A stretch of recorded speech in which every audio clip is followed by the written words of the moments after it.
The Nintendo Switch 2 has achieved a sales record by selling over 3.5 million units globally in its first 4 days on the market, which makes it the fastest selling Nintendo game system ever. Even with all the perceived backlash, I fear that the numbers don't lie. I also suspect that some of the people who are complaining about the prices lied about not buying one. No matter what your opinion is, this console will surely be going into the history books due to its immediate success on the market. Not to mention the GameCube library being added, with one of the first games in the library being Wind Waker. We're even getting remastered versions of both Breath of the Wild and Tears of the Kingdom, which should not only drastically improve performance, but also give those games some more content as well. Now, an unexpected treat for Zelda fans was the trailer drop for Hyrule Warriors Age of Imprisonment. This game will supposedly tell the story of what happened during the Imprisonment War, which occurred during the time that Zelda got sent back to at the beginning of Tears of the Kingdom. I say supposedly because when Age of Calamity dropped, the majority of people expected this game to tell the story of the events leading up to Breath of the Wild. I will admit, I didn't play Age of Calamity until literally this year because I slept on it hard,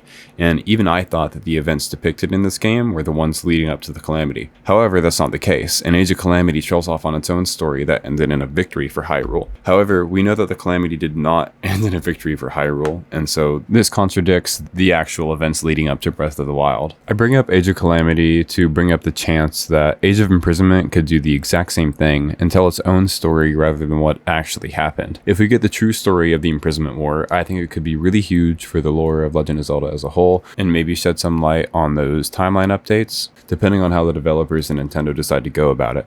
No matter which way the story goes, I feel as though this game will really shed some light into the actual events of the Imprisonment War, and I suspect that the game will tell the true story, and I'll show some evidence within the trailer for this, which we'll take a look at now. The trailer starts off by showing the same murals that we see at the beginning of Tears of the Kingdom, which depict the Zonai descending from the heavens and joining forces with the Hylians, which led to a great and prosperous ancient kingdom of Hyrule. It also shows us how this kingdom eventually came to ruin during the events of the Imprisoning War. We then cut to Zelda in what appears to be the same time that she was sent to during the opening events of Tears of the Kingdom.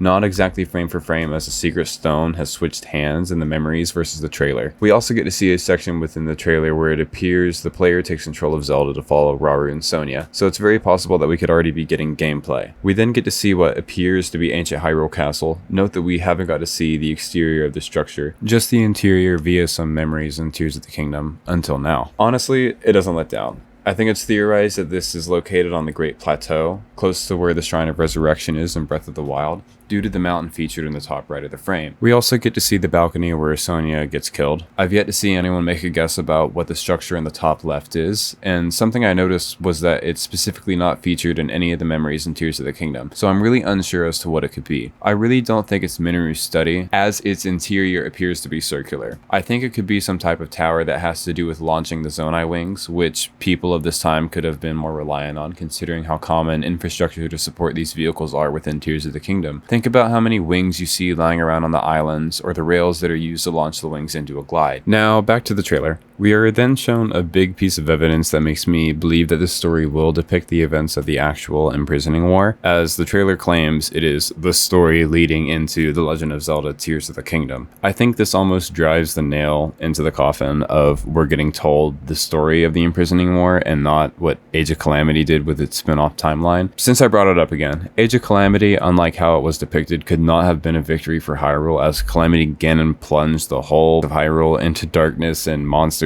for 100 years while Link was recovering from what we are pretty sure was a near-fatal injury from this war that leads to Breath of the Wild. Anyway, we then get to see Rauru holding a Zonai spear that appears to be powered by himself, rather than whatever is powering Link's Zonai weapons in Tears of the Kingdom. We then get to see some of his attack patterns and how he uses his Sage powers to fight, and then we get to see Mineru using one of the smaller Zonai wheels as a means of transport, as well as what many think is her corrupted construct that we fight in Tears of the Kingdom. We get to see Zelda using some of her time powers to slap a Lionel around with a sword before blasting it with a beam of light. We then cut to a frame of the 7 sages standing in what appears to be the Forgotten Temple based on the size of the opening behind them and the arch. I hope that we get to learn a little bit more about these sages instead of them potentially remaining faceless, as this game feels like the perfect opportunity to expand upon them and their lore. We then get to see Zelda and Rauru pose together briefly before seeing them join hands. Seeing these animations and poses for these characters, along with being able to see them in the background of the hand joining, makes me think that this is some type of team-up ability or special that will be featured within Age of Imprisonment. It makes sense for Nintendo to expand upon the theme of hands, as well as bringing people together as the theme of Tears of the Kingdom was claimed to be, and it also makes sense for them to expand upon the original formula of Hyrule Warriors, because some people may claim it's lackluster without new features such as team-up specials or abilities. And let's have a big round of applause for past Saoyhr. Now present Sawyour will be taking over. I meant to drop this video a long ass time ago, but got caught up basically. So since Nintendo went ahead and dropped another trailer for this game, here's my input on that one as well. This trailer has Sonya narrating and shows us some different angles of the ancient Hyrule Castle and the land. It also shows us what could be some type of ancient Zonai structure, maybe a Zonai version of a Sheikah Tower. It also further confirms the team-up specials with the theme of bringing people together, as it's literally quoted in this trailer. We get to see a bunch of the other monsters and some of the sages in actions, confirming that we're going to get to play as them. And I saw some people speculating about whether or not this character is someone that we've seen before, but I'm almost 100% sure that this is just Minoru without the extra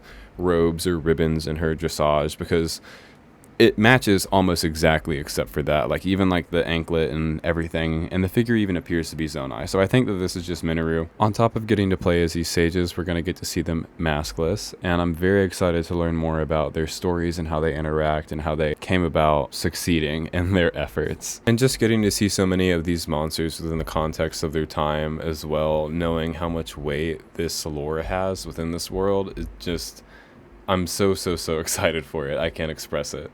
And of course, Nintendo can't drop a trailer without teasing a little bit of something for everybody. At the end of this trailer, they reveal a Hylian looking construct, and I have two main theories for this. My first one is that I hypothesize that this is Link in some form. Perhaps as Zelda came back in time with her stories of Link, and Minoru and the other sages found a way to build a Zonai construct that could house the essence of the hero in this time period. Since so far we haven't seen anything about the ancient hero, and perhaps this is our first little peek at him. Instead of the hero being born within this time, they brought him around with technology.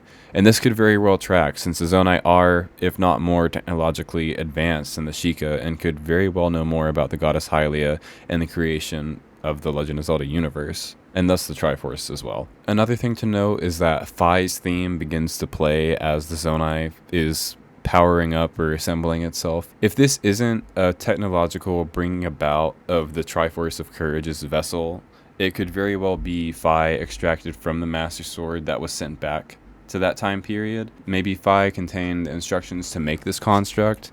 Either way, this second trailer only confirms what many have speculated since the first trailer was dropped, and only leaves us with more questions, honestly. And that concludes the trailer minus the logo reveal, as well as the release season, which will be this upcoming winter. Much of what I've gone over in this video is purely speculation, and some more videos pertaining to specifics will be up on my page at some point soon. Thank you so much for watching this if you've stuck it this far out. If you've enjoyed this video, please consider liking and subscribing, as it really helps the channel out. Let me know if you think I've missed something in this trailer, or if you think I'm wrong about something. I'm always open to conversation, as it helps me not only better understand my audience, but I also get to learn something most of the time. Even if you agree with everything I've said in this video, any kind of feedback is greatly appreciated. Again, thank you so much for watching this far, and I hope you have a lovely day.